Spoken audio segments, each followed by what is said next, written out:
நம்ம எப்ப எங்க இருந்தாலும் நம்மளை சுத்தி நிறைய பொருட்கள் இருக்கும் இல்லைங்களா? அந்த பொருட்கள் எல்லாம் நம்ம உத்து பார்த்தாதான் தெரியும். அதுல பாதிக்கு மேலேயான பொருட்களை நம்ம ரொம்ப நாளா பயன்படுத்திருக்கவே மாட்டோம். ஒரு படி மேல போய் அதுல நிறைய பொருட்கள் நம்மளுக்கு தேவையே இல்லாத பொருட்களா இருக்கும். ஒரே ஒரு நாள் நம்மளுக்கு கொஞ்சம் நேரம் கிடைச்சு அந்த இடத்த நம்ம சுத்தம் படுத்தணும்னு வச்சுக்கோங்களேன். நம்மளுக்கு தேவையில்லாத பொருட்கள் எல்லாம் தூக்கி எறிஞ்சு அந்த இடத்த கொஞ்சம் ஆர்கனைஸ்டா வச்சோம்னு வச்சுக்கோங்களேன். அது பாக்குறதுக்கு எப்படி இருக்கும்? ரொம்ப பீஸ்ஃபுல்லா ஆர்கனைஸ்டா பாக்குறதுக்கே பிளசண்டா இருக்கும் இல்லைங்களா? அதே மாதிரி தாங்க நம்ம மனசுலயும் நிறைய எண்ணங்கள் ஒரு நிமிஷமும் ஓடிக்கிட்டே இருக்கும். அந்த எண்ணங்களை உத்து பார்த்தாதான் தெரியும் அதுல பாதிக்கு மேலேயான எண்ணங்கள் நம்மளுக்கு தேவையே இல்லாத எண்ணங்கள், தேவையே இல்லாத பயங்கள்னு. இந்த மாதிரி தேவையில்லாத எண்ணங்கள், பயங்கள் எல்லாத்தையும் தூக்கி போட்டா நம்ம மனசு எப்படி இருக்கும்? அதுவும் நல்ல பீஸ்ஃபுல்லா பிளசண்டா ஃபீல் பண்ற மாதிரி இருக்கும் இல்லைங்களா? வணக்கம், நான் உங்க பிரியா ராமகிருஷ்ணன். நம்ம மனசை எப்படி சுத்தப்படுத்தி தேவையில்லாத எண்ணங்கள் எல்லாம் தூக்கி எறிஞ்சிட்டு சந்தோஷமா பீஸ்ஃபுல்லான ஒரு லைஃபை வாழலாம் அப்படிங்கறதான் நம்ம இன்னைக்கு வீடியோல பார்க்க போறோம்.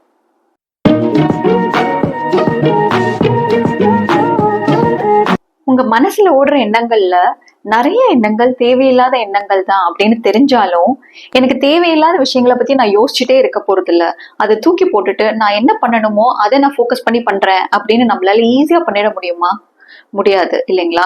கண்டிப்பா அந்த தாட்ஸ் உங்களுக்கே தெரியாம திரும்ப திரும்ப உங்க மைண்ட்ல வந்துட்டே இருக்கும். நம்மளுக்கே தெரியாம நம்ம அதை பத்தி யோசிச்சு வரி பண்ணிக்கிட்டே தான் இருப்போம் இல்லைங்களா? ஆனா நம்ம கொஞ்சம் எஃபர்ட் போட்டு நம்ம பிரெயினை ட்ரெயின் பண்ணிட்டோம்னா ஈஸியா நம்மளுடைய தாட்ஸை நம்மளுடைய கண்ட்ரோல்ல எடுக்க முடியும். நீங்க இப்ப இந்த வீடியோ பார்த்துட்டு இருக்கும்போது கூட உங்க மனசுல நிறைய எண்ணங்கள் ஓடிக்கிட்டே இருக்கும். ஒரே ஒரு செகண்ட் ஃபோக்கஸ் பண்ணி உங்க மனசுல என்ன ஓடிக்கிட்டு இருக்குன்னு கவனிச்சு பாருங்களேன். அது கண்டிப்பா நம்ம அடுத்து டிஸ்கஸ் பண்ணக்கூடிய 3 கேட்டகரிக்குள்ள வந்துருங்க. ஃபர்ஸ்ட் கேட்டகரி என்னன்னு பாத்தீங்கன்னா, நீங்க பண்ண வேண்டிய இல்ல பாதி பண்ணி வச்சிருக்கிற ஏதாவது ஒரு வேலையா இருக்கும். அதை பத்தி நீங்க யோசிச்சுட்டு இருந்திருப்பீங்க. 2வது கேட்டகரி பாத்தீங்கன்னா, நீங்க டிசைட் பண்ணக்கூடிய ஏதாவது ஒரு விஷயமா இருக்கலாம். ஸோ டிசைட் பண்ணணும்னாலே ஆப்வியஸ்லி உங்களுக்கு நிறைய சாய்ஸஸ் இருக்கும். அதுல எது பண்ணலாம் அப்படின்னு நீங்க ஒரு டிசிஷன் எடுக்க வேண்டிய ஒரு தாட்டா இருக்கலாம். 3வது கேட்டகரி பாத்தீங்கன்னா, ஏதாவது ஒரு நெகட்டிவ் தாட்டா இருக்கலாம். நம்ம நல்லா தானே பண்ணோம், அப்புறம் ஏன் நம்மளுக்கு இப்படி ஆச்சு, இல்ல நம்மளுக்கு மட்டும் ஏன் எப்ப பாரு இப்படி நடந்துகிட்டே இருக்கு, நம்ம எவ்வளவு எஃபர்ட் போட்டாலும் பத்த மாட்டேங்குதே, இந்த மாதிரி ஏதாவது ஒரு நெகட்டிவ் தாட்டா இருக்கலாம். ஸோ இந்த 3 கேட்டகரிக்குள்ளதான் நம்மளுக்கு நம்ம மனசுல நிறைய எண்ணங்கள் ஓடிக்கிட்டே இருக்கும். இந்த மாதிரி எண்ணங்கள் நம்ம மனசுல ஓடிக்கிட்டே இருக்கும்போது நம்ம பண்ணிட்டு இருக்கிற வேலையில நம்மளால 100% ஃபோக்கஸ் பண்ண முடியாது இல்லைங்களா? எப்ப பாரு இந்த தாட்ஸ் பத்தியே நம்ம வரி பண்ணிக்கிட்டே இருப்போம். நம்ம பண்ண வேண்டிய விஷயங்கள்ல நம்மளுக்கு ஃபோக்கஸ் கண்டிப்பா குறைஞ்சிரும். ஸோ இந்த மாதிரி தாட்ஸ் வராம இருக்கிறதுக்கு அது எப்படி பெட்டரா ஹேண்டில் பண்ணலாம் அப்படிங்கறத நம்ம ஒன்னொன்னா டிஸ்கஸ் பண்ணலாம். நம்மளுடைய ஃபர்ஸ்ட் கேட்டகரி ஆஃப் தாட்ஸ், அதாவது நம்ம பண்ண வேண்டிய இல்ல பண்ணிக்கிட்டு இருக்கிற வேலைகள், அந்த தாட்ஸை நம்ம அவாய்ட் பண்றதுக்கு ஜஸ்ட் ஒரு பேப்பர் அண்ட் பென் எடுத்து நம்ம என்னென்ன பண்ண வேண்டி இருக்குங்கிறத நம்ம லிஸ்ட் பண்ணணும். இதுதான் நம்ம டு டூ லிஸ்ட் அப்படின்னு சொல்லுவோம் இல்லைங்களா? டு டூ லிஸ்ட்ங்கும் போது ரொம்ப சிம்பிளா இருக்கிற மாதிரி தெரியும் உங்களுக்கு. ஆனா இப்போ ஒரு 10-15 விஷயம் நீங்க பண்ண வேண்டி இருக்கு, நீங்க உங்க பிரெயின்ல அதை போட்டு ப்ராசஸ் பண்ணிக்கிட்டே இருக்கீங்கன்னு வச்சுக்கோங்களேன், ரொம்ப ஸ்ட்ரெஸ்டா ஃபீல் பண்ணுவீங்க. உடனே ஒரு பேப்பர் அண்ட் பென் எடுத்து நீங்க எல்லாத்தையும் லிஸ்ட் பண்ணி பாருங்க. லிஸ்ட் பண்ணி முடிச்ச அடுத்த செகண்டே கண்டிப்பா ரொம்ப ரிலீவ்டா ஃபீல் பண்ணுவீங்க. உங்க பிரெயின் அந்த ஸ்ட்ரெஸ்ல இருந்து கம்ப்ளீட்டா வெளியில வந்துடும். ஏன்னா உங்க பிரெயினுக்கு தெரியும், இனி திரும்ப திரும்ப அந்த பிரெயின் உங்களுக்கு ஞாபகப்படுத்த வேண்டியது இல்ல, உங்களுக்கு ஒரு டு டூ லிஸ்ட் இருக்கு, அதை ரெஃபர் பண்ணி நீங்க அந்த வேலைகளை பண்ணிடுவீங்கன்ட்டு. ஸோ உங்க பிரெயின் இந்த ஸ்ட்ரெஸ்ல இருந்து வெளியில வந்து நீங்க பண்ணிட்டு இருக்கிற வேலையில ஃபோக்கஸ் பண்றதுக்கு ஆரம்பிச்சிடும். நீங்களும் உங்களுடைய டு டூ லிஸ்ட்டை பார்த்து ஒன்னொன்னா பண்ணி உங்களுடைய ஆக்டிவிட்டீஸை எதுவும் மிஸ் பண்ணாம கம்ப்ளீட் பண்ணிடலாம். ஸோ இந்த ஒரு சிம்பிளான ஒரு டு டூ லிஸ்ட் மூலியமா நீங்க பண்ண வேண்டிய வேலைகள் பத்தி உங்களுக்கு திரும்ப திரும்ப வர எண்ணங்களை நீங்க கம்ப்ளீட்டா அவாய்ட் பண்ண முடியும். ஒரு டு டூ லிஸ்ட் எழுதலைன்னா ஏன் திரும்ப திரும்ப நீங்க பண்ண வேண்டிய வேலைகள் எல்லாம் உங்களுக்கு ஞாபகம் வந்துகிட்டே இருக்கு, உங்களை ஸ்ட்ரெஸ் ஆக்குது அப்படின்னா உங்க பிரெயினுடைய ஃபங்க்ஷனே அதுதாங்க. நீங்க ஒரு வேலையை பண்ணி முடிக்கணும்னா நீங்க அதை பண்ணி முடிக்கிற வரைக்கும் அதை திரும்ப திரும்ப உங்களுக்கு ரிமைண்ட் பண்ணி உங்களை அதை பண்ணி முடிக்க வைக்கணும். அதுதான் உங்க பிரெயினோட ஃபங்க்ஷன். ஸோ அதுதான் அது பண்ணிக்கிட்டு இருக்கு. பட் நம்மளுக்கு நிறைய வேலைகள் இருக்கனால நம்மளுக்கு ஸ்ட்ரெஸ் ஆயிடுது. ஒரு சிம்பிள் எக்ஸாம்பிள் மூலியமா உங்களுக்கு எக்ஸ்பிளைன் பண்ணணும்னா, நீங்க கேஸ் ஸ்டவ்ல ஏதோ குக் பண்ணிட்டு இருக்கீங்கன்னு வச்சுக்கோங்க. நீங்க எல்லாம் தாளிக்க வேண்டியதெல்லாம் தாளிச்சு குக்கர் வந்து வச்சிடுறீங்க. வச்சதுக்கு அப்புறமா நீங்க வேற ஏதாவது வேலையை பார்த்துட்டு போயிருவீங்க. ஏன்னா ஒரு 10 நிமிஷம் ஆகும் அது குக் ஆகுறதுக்குன்னா 10 நிமிஷம் வரைக்கும் நீங்க அங்க நின்றுட்டே இருக்கணும்னு அவசியம் இல்லை. வேற ஏதாவது வேலை பார்த்துட்டு இருப்பீங்க இல்லையா?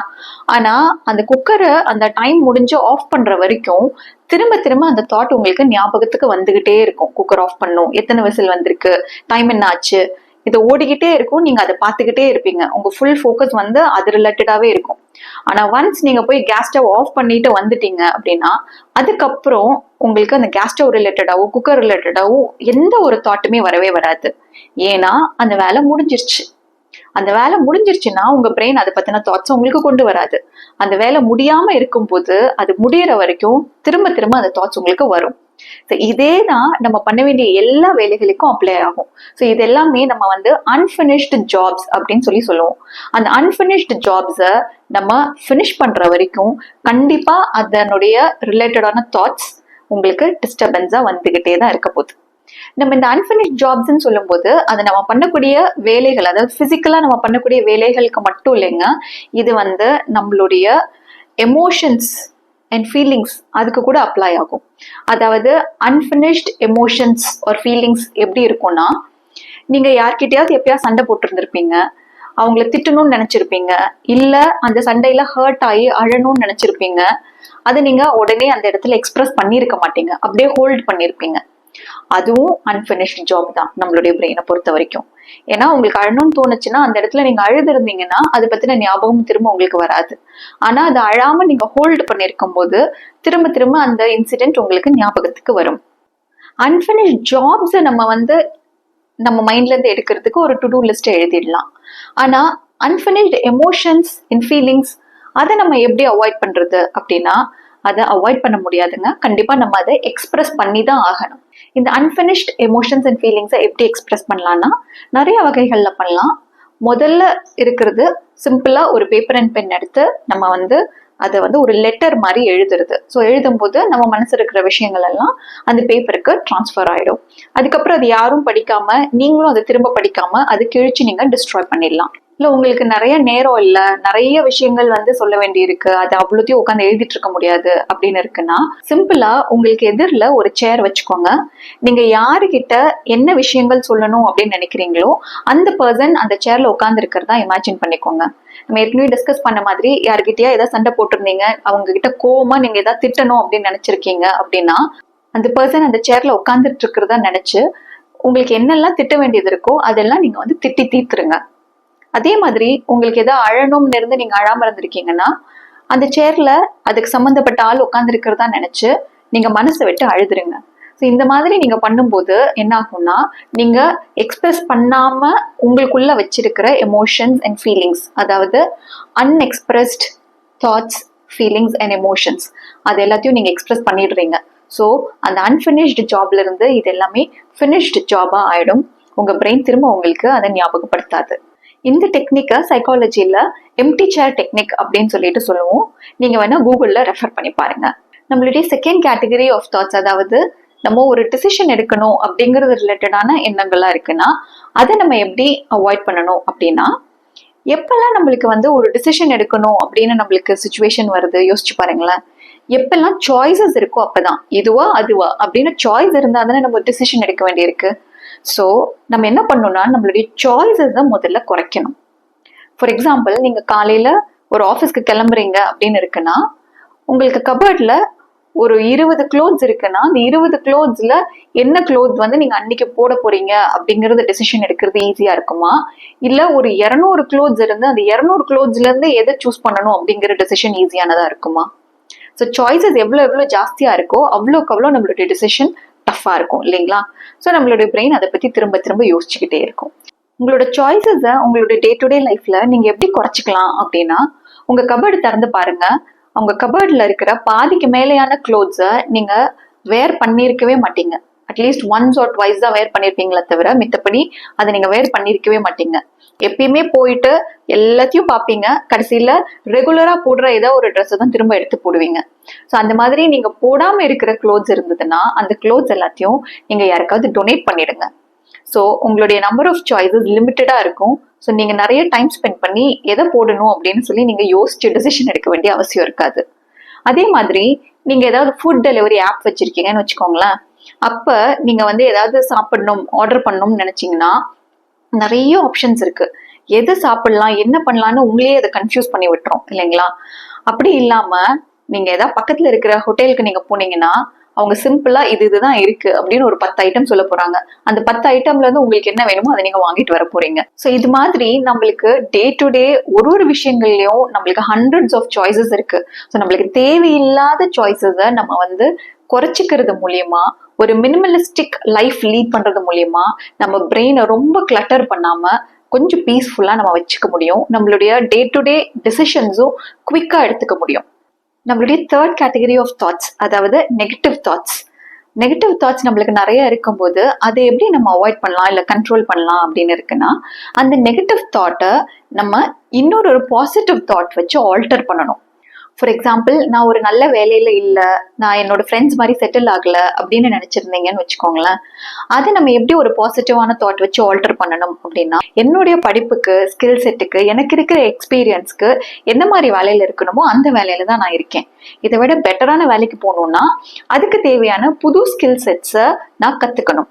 அப்படி கத்துக்கிட்டதுக்கு அப்புறமா அந்த மாதிரி வேலைக்கு அப்ளை பண்ணேன்னா கண்டிப்பா எனக்கு அந்த மாதிரி பெட்டரான வேலை கிடைக்கும்.